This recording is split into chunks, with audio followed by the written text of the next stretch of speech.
I started in 1959 on the land. Things are awful lot different. We used to cultivate our country like blazes and work it to talcum powder nilly. Gradually got into our change into direct drilling, and now we're finding this this new product seems to be TM's working well for us at the moment. It's got our soil a lot more pliable. We don't. It seems to hold the moisture.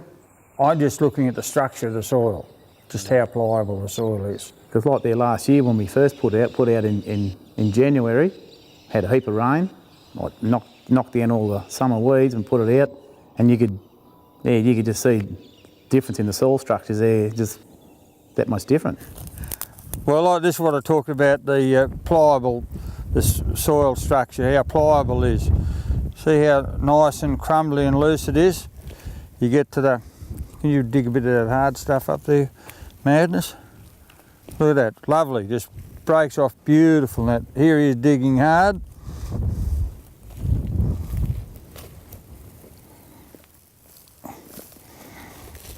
See how lumpy the soil is on that? It's a big difference there. That's what I call soil structure. It seems to hold the moisture a bit longer. And you're like digging up, like it's just crumbles in your hands where you dig up, where it's not treated and it's kind of a little bit cloddier. It's just, yeah, it's just like... You get a shovel and put into the soil where you've put the best, it seems to slide through easy. You go where you haven't put the best, it goes in, and you always run into a bit of a, well you do in my country, on a bit of a clay pan, and you can notice it's solid there.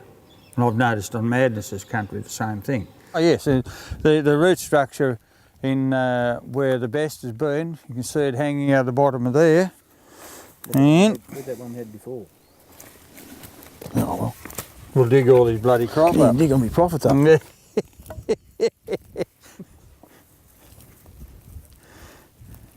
Here we go. Look at the root structure there. Root structure where the best has been. Virtually no root structure where it hasn't been. Look how easy that dirt falls off.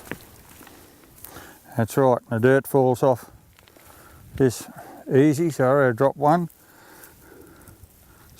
Even though it's nice soil structure, it sticks like glue to a blanket. Yeah. Yeah, yeah. Average, if you think so. Yeah, only just see the difference. Yeah. And I noticed just how soft it is. The other day I was driving over, I did this particular paddock last year, half it, and I've given it one treatment. So far this year we're driving over in a ute, and this chap said to me, oh, it's a bit wet, this paddock. We're sinking in a bit. As soon as we got to the line where we didn't do it, the ground was a lot solider. And we could tell, I could tell that from the driving in the ute. Like one paddock, so down here, like the last year I put the best, I did 40, 80 hectares, whatever it was in the paddock, and when I come to sow it, pulling the air seeder through it, pull it easy as soon as it got into where it hasn't been, it'd take a heap more horsepower to pull it. Just I don't know, like, I don't know whether something's different there anyway. We only got to dig out the shovel and just grab a hold of it. And it's just nice and soft. Crumbly, yeah, it's not hard, big lumps. It just, no, it just crumbles through your fingers and it's beautiful. Yeah. We're well, a bit like this place here, it's self-mulching, black self-mulching country, and you can dig a shovel in and you can bring up great big clods, as big as your fist or a head. With that stuff, no. It's always broken down fairly well, with best, yeah. Oh, I never really went digging for or looking for anything. Just put your crop in and hope for the best. We did years ago. We tried deep ripping our country, very hard red clay, and we found that there was a better root structure when we deep ripped. Now, that's a pretty expensive job, deep ripping. We're finding we're getting an even better result with the roots system doing this way than what we did with the deep ripper. You always see a coating of sort of a black coating on the roots where it's been used. It's just when things are massive, growing. massive little roots all over the...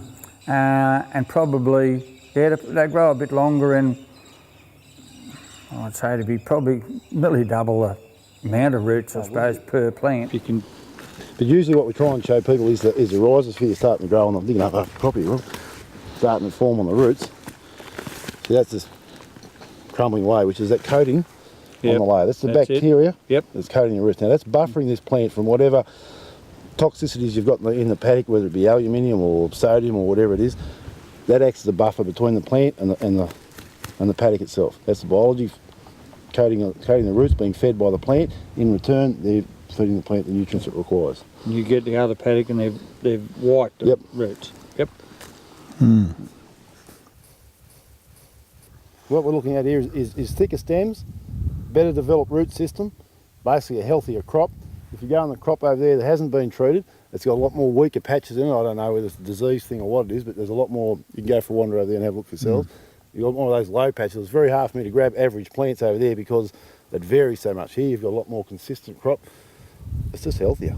Yeah, like I said, the guy Thicker leaves, thicker stems. Yeah, well, the guy was standing that paddock there yesterday, and the day before what it was, and he said, "What's the difference?" Because he kept looking over the fence and back over here and over the fence again.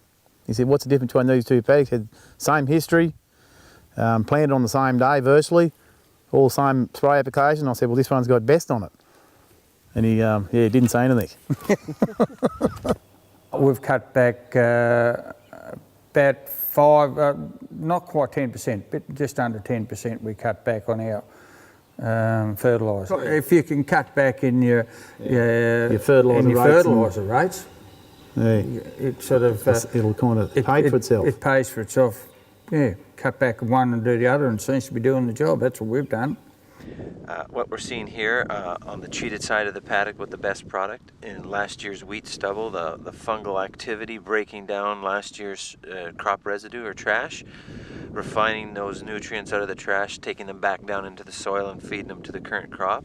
On the untreated side of the same paddock, no activity going on, no visual fungal activity whatsoever. You can see here all the root hairs have already been broken down and are gone. Here we've got all last year's root mass still untouched, just sitting there.